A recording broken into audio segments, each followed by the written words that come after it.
आप जो कह रहे हो कि महिला आरक्षण की बात जो है वो जब वार्ड पंच लगा करके पंचायतों में स्थानीय निकायों के अंदर नगर पालिका नगर परिषद में वहां तक वो ओबीसी का आरक्षण है। जब वहां पर है तो असेंबली पार्लियामेंट में तो उनका होना ही चाहिए। उनके ऊपर कैसे आरक्षण की बात आगे बढ़ेगी बताइए आप। जो बात हो चुकी है और बकायदा लॉटरी खुलती वहां पर महिलाओं के लिए खुलती है, वहां पर ओबीसी के लिए खुलती है। और जब लॉटरी खुलने के बाद में चुनाव होते हैं स्थानीय निकायों के और हमारे पंचायतों के, तो वहां से तो महिला इतनी होशियार हो गई हो लंबे समय से संघर्ष करते करते, क्योंकि 30-35 साल हो गए उसको। अब वो उसमें इतनी लीडरशिप की क्वालिटी पैदा हो गई है कि जैसे ही आरक्षण मिलेगा महिलाओं को असेंबली में और पार्लियामेंट में, तो पूरे देश भर के अंदर महिलाएं जो 30-35 साल से पंचायतों में स्थानीय निकायों में जो खुद को तैयार किया है कुछ पदों पे, उन्हें एक कॉन्फिडेंस है उनके अंदर। इंतजार करिए कब आरक्षण मिले। इन्होंने धोखा दिया, इन्होंने बीजेपी की गवर्नमेंट ने और एनडीए गवर्नमेंट ने, वो बहुत बड़ा धोखा था।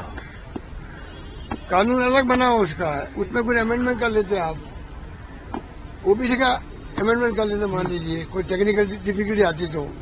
पर आपने परिसीमन का लेके आ गए आप तो, और परिसीमन भी एक तरफा जो आसाम में जम्मू कश्मीर में हुआ है, इतना खतरनाक है। ज्यादा वोट हमारे आए और सीटें कम आई हमारी, 3 सीटें आई हमारी पार्लियामेंट में, बीजेपी की 9 सीटें आई, वोट हमारे ज्यादा है।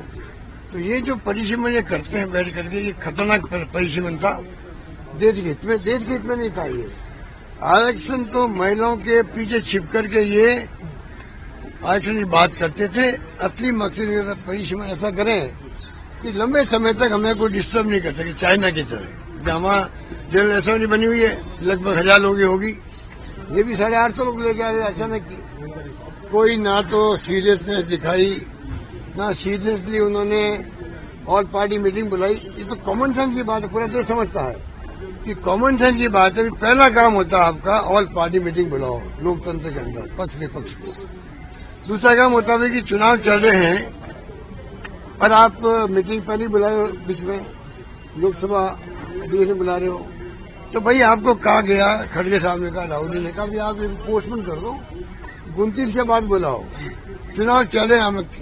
इनका क्या मकसद था बता दीजिए।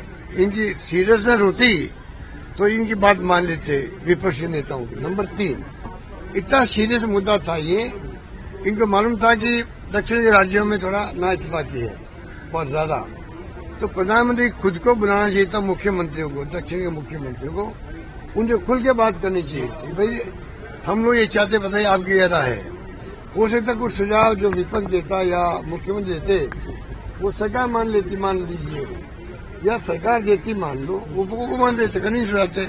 ये मिलकर के फिर लाते अमेंडमेंट, तो ये इतनी बहस होती नहीं, इतनी माहौल खराब नहीं होता। और अब जो आरोप प्रत्यारोप लोग लगा रहे हैं वो नौबत ही नहीं आती, मेरा मानना है। देश दुनिया की ताज़ा खबरें और वीडियोस के लिए अभी डाउनलोड करें पत्रिका ऐप।